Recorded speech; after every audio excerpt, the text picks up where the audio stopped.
The Gernsback, and last I left off, I got the paper mache material down for the groundwork, and yesterday I went ahead and painted it with Ammo's earth color mixed in with a little bit of Vallejo's dark earth in there as well. I just wanted a basic earth tone on the groundwork itself because I want to go back in. I'm going to use pigments. I'm going to use some washes, and then I'm going to go finalize it with the airbrush, and I want to go in fade in some color in there as well. So went in with the color, got it all done. And I like to add, I wanted to add a little grass. And the way I do grass, because there's not, again, not a wrong way, right way to do this, but this is the way I do it. You can get static grass, and you can do it that way. You know, there's lots of tutorials on that. Do the, I call it the big weeds, you know, where the grass stands up. But I like subtle grass on a base where it's not really, you know, like you just mowed the lawn, you know, where it's real high. I know there's some, you know, dioramas that call for that and everything, but I like mine very, very subtle, you know. So what I've come up with is I like to use the blended turf from Woodland Scenics, the earth blend. You can get you a lifetime supply when you buy the big bottle, unless you're doing, you know, big dioramas. But I think the earth tone on the turf on there, I think it gives it a realistic grass. You know, almost, I wouldn't say sod, but it gives it a nice good tone. You don't have to, I'm going to paint it just a little bit after I seal it with a matte finish, but anyway, you don't really have to paint much on it, and I like to add just a little bit of airbrush and paint, because I'll do a little bit of shadowing on the sides here just to bring out a little more color. But I think the color on there is just, I think it's more realistic, and it blends in with the earth tone as well. For the pebbles, I took some, let me use my pigment deal. I did some earth tones and just mixed up a few things, and I don't really paint the rocks. I used to, but I went ahead and, where is Mr. Brush at? I just went ahead and get like pigments, and I'll do the pigments in different rocks and make you know, some gray ones, some brown ones, and all that. So that's what I do on that.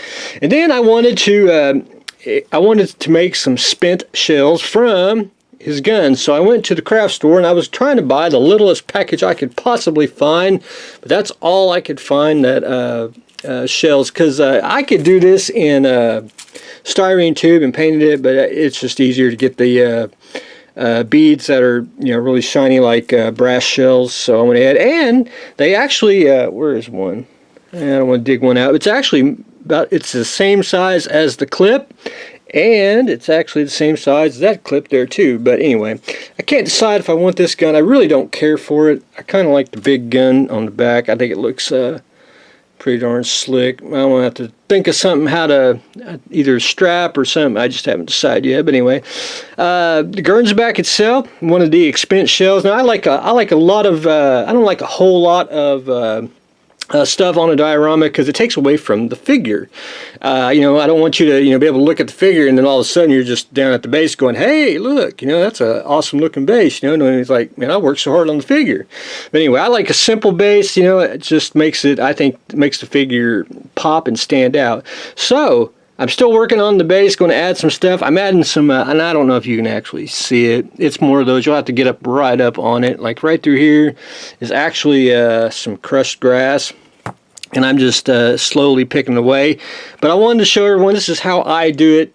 I get the figure mounted to the base, and I put a pin and super glued him down. And then if you can see where he's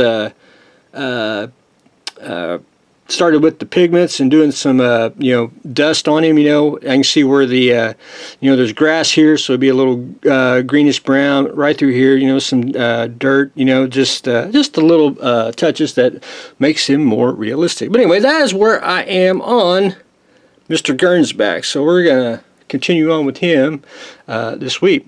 The ball tank, I went ahead, I got the sides all sanded down, which I got most of it. I'm pretty sure I probably missed something, but I'm going to do a little bit of mud on the side, mostly dirt, because, you know, it does when it rolls. I assume it accumulates a little dirt right through here, so that'll work out fine. But anyway, I did get the tire painted black, and then I want to probably paint more on it, paint the black, and then I'll probably start the green next week's what I'm hoping.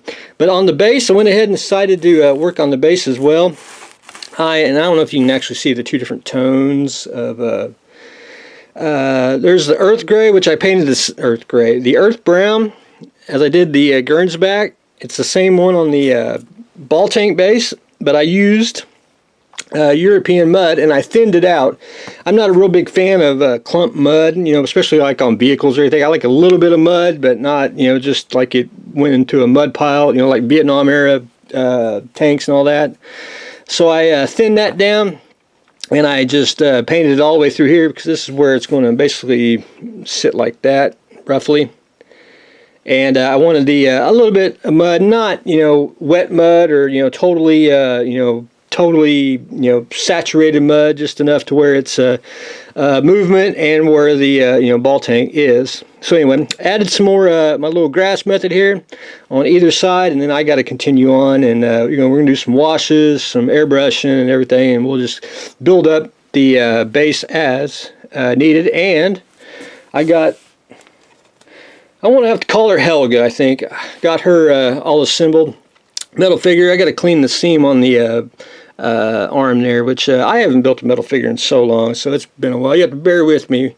Looking forward to it. I'm going to have her hands basically is going to hold the machine gun. So what I'm going to do, hard to hold with one hand, I want to shave off her hand right there on her fingers, and I'll resculpt her fingers with some epoxy sculpt and just do her fingers separate, holding on to the gun. That way she'll be secured on the base and she will be secured to the ball tank, and she'll basically be like scoping out her machine guns on her personal ball tank, which I thought about getting. Once I get it painted, I want to get like a little I think about getting a little emblem, a little nose art there, just to I just make mine just a tad bit different. But anyway, that's what I've got going on today. We are starting the base on the ball tank. Hopefully we can get some paint on the ball tank too. And the Gernsback, we're starting on the base, and we are continuing weathering the Gernsback. So that's what we got going on today. So stay tuned for the next exciting episode.